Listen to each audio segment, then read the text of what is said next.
আসসালামু আলাইকুম mental health care Bangla চ্যানেলে আপনাদের সবাইকে স্বাগতম। যারা আমার এই চ্যানেল দেখছেন তারা জানেন আমি অলরেডি আমার এই চ্যানেলে অ্যাংজাইটি বা দুশ্চিন্তা নিয়ে কথা বলা শুরু করেছি বেশ কয়েকটা এপিসোডে। আজকের এই ভিডিওটি খুবই স্পেশাল। আজকের এই ভিডিওতে আমি কথা বলবো বেসিক্যালি চিন্তা বা দুশ্চিন্তা, সেটা যে ব্রেন থেকে উদ্রেক হয়, অর্থাৎ থটস জিনিসটা কি, এবং থটস এবং চিন্তা, তার সাথে ইমোশন, ফিলিংস, বডি সেন্সেশন বা ফিজিক্যাল স্টেট, এই জিনিসগুলো কি। একজন অ্যাভারেজ প্রাপ্তবয়স্ক মানুষ প্রতিদিন প্রায় ৬,০০০ থট বা চিন্তা এক্সপিরিয়েন্স করবে। এখন আমি আমার এই ভিডিওতে আমি ব্যাখ্যা করব যে ব্রেন কিভাবে এই থট বা চিন্তাগুলো জেনারেট করে এবং এই থটটা কীভাবে ইনফ্লুয়েন্স করে আমাদের ইমোশন, এবং ইমোশনটা কীভাবে প্রভাবিত করে আমাদের ফিলিংস, এবং এই ফিলিংসের সাথে আমাদের যে সেন্সেশন বা বডি ফিজিক্যাল স্টেট, এইটার কি সম্পর্ক।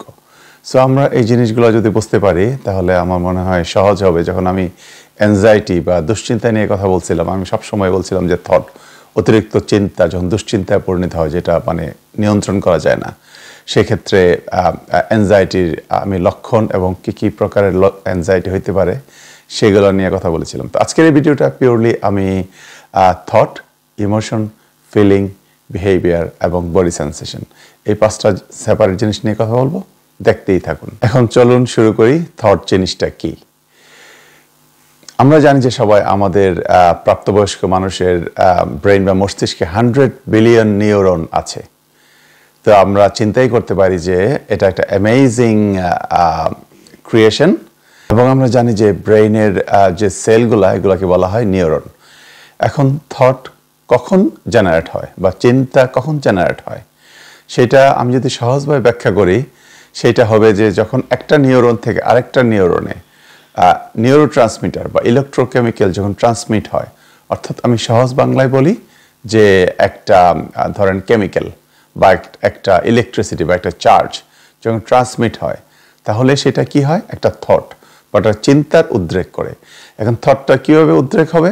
ধরেন আমি একটা কোনোটা স্পোর্টস, ধরেন ফুটবল হইতে পারে বা ক্রিকেট হইতে পারে, অথবা আমি একটা মুভি দেখতেছি, একটা ধরেন যে কোনো মুভি আপনি লাইক করেন, তাহলে based on your experience what's going on the movies, অথবা ওই খেলা, অথবা কোনো একটা সিচুয়েশনে আপনি আছেন, আপনার অফিসে, আপনার কাজে, অথবা আপনার স্কুলে বা কোনো সোশ্যাল সিচুয়েশনে, তাহলে কি হবে? ওই যে আমি বললাম যে বেসড অন ইউর এক্সপিরিয়েন্স বা সারাউন্ডিং, তাহলে ব্রেইনে আমাদের মস্তিষ্কে যে 100 বিলিয়ন নিউরন আছে, এগুলো আবার বিভিন্ন রিজিয়ন বা জোন আছে। যেমন কোনোটা আছে ইমোশনাল পার্ট, কোনোটা আছে থিঙ্কিং পার্ট, কোনোটা আছে আবার রেড জোন বা হাই অ্যালার্ট, অথবা আমরা যেটাকে বলি যে অ্যামিগডালা বা স্মোক ডিটেক্টর। আপনি যখন ধরেন কোনো বিপদ দেখবেন, তখন সেটা অ্যাক্টিভেট হয়। তো আমি ওই ব্রেইনের বিভিন্ন পার্ট নিয়ে এখানে যাব না, সেটা একটা বিশাল ব্যাপার, সেটা আমি আলাদা ভিডিও নিয়ে আসব। তো ইন সামারি কি হয়, ধরেন আমি কোনো একটা সিচুয়েশনে আছি, সেখানে আমার ব্রেন কি করবে? ওই যে বললাম 100 বিলিয়ন নিউরন, এবং তার মধ্যে আবার ডিফারেন্ট জোন আছে ব্রেনের মধ্যে। তাহলে বেসড অন দ্য এক্সপিরিয়েন্স, তাহলে ধরেন খুব একটা হ্যাপি মোমেন্ট, আমার দল উইন করতেছে কোনো একটা খেলায়, তাহলে কি হবে? যেই পার্টটা responsible for manage the happiness, তারা কি করবে? তারা ওই যে ইলেকট্রন বা ওই যে ইলেকট্রিসিটি বা যে নিউরোকেমিক্যাল বা নিউরো ট্রান্সমিটার, অথবা যে একটা কেমিক্যাল রিলিজ করবে ফ্রম একটা নিউরন থেকে আর একটা নিউরনে। তো তাইলে কি হবে? ওই যে একটা থট জেনারেট হবে based on that transfer of the electricity. তাহলে রিসেন্ট স্টাডি থেকে এটা দেখা গেছে যে প্রতি মুহূর্তে একজন প্রাপ্তবয়স্ক মানুষ প্রতি মিনিটে প্রায় 6.5 বা 6.5টা থট জেনারেট করতে পারে।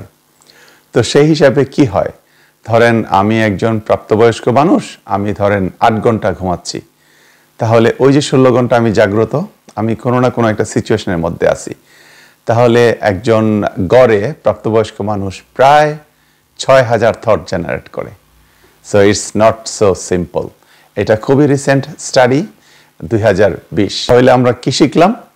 থট হচ্ছে একটা ইন্টারপ্রিটেশন অফ দ্য ব্রেন, অর্থাৎ কোনো একটা সিচুয়েশনে আমরা যে থাকি, সেটা হোক হ্যাপি মোমেন্ট, হোক স্যাড মোমেন্ট, বা হোক খুব কনফ্লিক্টিং বা অ্যাংরি মোমেন্ট, সেটা একটা ব্যাখ্যা ব্রেইন দাঁড় করায় থ্রু দ্য ইলেকট্রোকেমিক্যাল ট্রান্সফার অথবা নিউরোট্রান্সমিটার যে কেমিক্যালগুলো আছে, সেটা হইতে পারে আমি বললাম again based on the situation.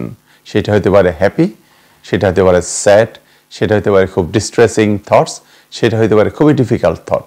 সেটা অন্য আলোচনার বিষয়, আমি আবার নিয়ে আসবো। তাহলে আমি সংক্ষেপে কি বলতে পারি? থট হচ্ছে আমাদের ব্রেইনের যে নিউরন বা সেল যেগুলো আছে, ওরা কি করে? নিউরোকেমিক্যাল বা কেমিক্যাল রিলিজ করে from one neuron to the other, এবং এই কেমিক্যালগুলা একটা ইলেকট্রিক্যাল সিগন্যাল হিসাবে ওয়ান নিউরন থেকে আরেকটা নিউরনে যে ইলেকট্রিসিটি পাস করে, সেটাই থট জেনারেট করে বা চিন্তার উদ্রেক করে, এবং সেটা ডিপেন্ড করবে আপনি কোন সিচুয়েশনে আছেন। এখন আমি যেটা বললাম যে ভিডিওতে, যে প্রতি মিনিটে একজন প্রাপ্তবয়স্ক মানুষ 6.5 বা 6.5টা থট জেনারেট করে, এটা হিউজ। সো আপনি যদি 8 ঘন্টা ঘুমান, সেক্ষেত্রে প্রায় 6000 থট বা চিন্তা। এখন এই পর্বে আমি থট নিয়ে কথা বললাম, পরের সেকশনে আমি ইমোশন অ্যান্ড ফিলিং নিয়ে কথা বলবো। Let's start. আসেন এই পর্বে আমরা কথা বলি হোয়াট ইজ ইমোশন বা ইমোশন কি। ইন জেনারেল ইমোশন জেনারেট হয় বডি সেন্সেশন বা ফিজিক্যাল স্টেট থেকে। যেমন এটা কেমনি জেনারেট হয় ইমোশনটা? ধরেন আমি একটু অ্যানশাস আছি, ওই যে বললাম যে এক্সেসিভ থটসের কারণে। এখন কি হবে? আমার হৃদকম্পন অতি দ্রুত হবে, আমার মাউথ কি হবে? ড্রাই মাউথ হবে, অথবা মুখ শুকিয়ে যাবে, অথবা আমার অতিরিক্ত ঘাম হইতে পারে, বা আমার হাতের তালু সেটা ঘামতে পারে, আমার মাইন্ড রেস করতে পারে, আমার স্লিপ ডিস্টারবেন্স বা ঘুমের অভাব হইতে, আমি ফিলিং ব্রিথলেস, অথবা মনে হচ্ছে যে আমি শ্বাস নিতে পারছি না, আমার ডিফিকাল্টি ইন সোয়ালিং বা কোনো কিছু গিলতে সমস্যা হইতে পারে, আমার মনে হইতে পারে যে আই নিড টু রান, আমাকে এখানেই দৌড়ে পালাইতে হবে, আমার হাত পা কাঁপতে পারে, তারপরে আমার ব্লারি ভিশন বা মনে হচ্ছে যে আমি কম দেখতে পাচ্ছি। সো আপনারা দেখেন এই সবগুলো জিনিসই কিন্তু বডি সেন্সেশন বা কি বলে ফিজিক্যাল স্টেট। সো এবং এই ফিজিক্যাল স্টেট বা বডি সেন্সেশনের কারণেই কিন্তু আমরা ফিল করছি যে কেমন ফিল করছি, ভীত ফিল করছি বা অ্যাফ্রেড ফিল করছি, বা যখন হ্যাপি মোমেন্ট থাকে তখন আমরা খুবই হ্যাপি ফিল করছি। সো আমি এখানে বলার চেষ্টা করলাম যে ইমোশনটা কোত্থেকে উদ্রেক হয় বা জেনারেট হয়? থ্রু দ্য বডি সেন্সেশন অথবা ফিজিক্যাল স্টেট। এবং সেটা কেমন নির্ধারণ হয়? Based on our thoughts. এবং থটসটা কোত্থেকে আসে? আপনি যে একটা এনভায়রনমেন্টে আছেন সেটার উপর ডিপেন্ড করবে যে আপনার থটগুলা কেমন হচ্ছে, জেনারেট হচ্ছে, এবং সেটা আপনাকে কিভাবে ইনফ্লুয়েন্স করছে টু ইনফ্লুয়েন্স ইউর ইমোশন। আমরা ফিলিংস নিয়ে কথা বলি।